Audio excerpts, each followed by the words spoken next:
quân khôi cả cô nhì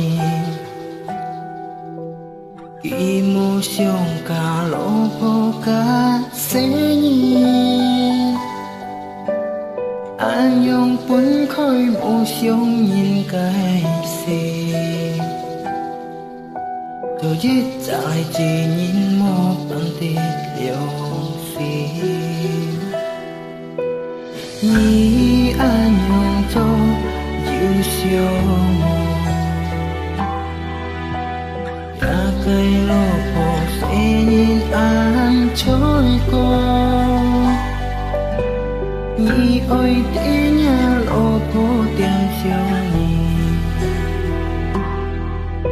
ơi xí đi chân phòn hắn mù chịp liền chờ thì đi theo con ai trôi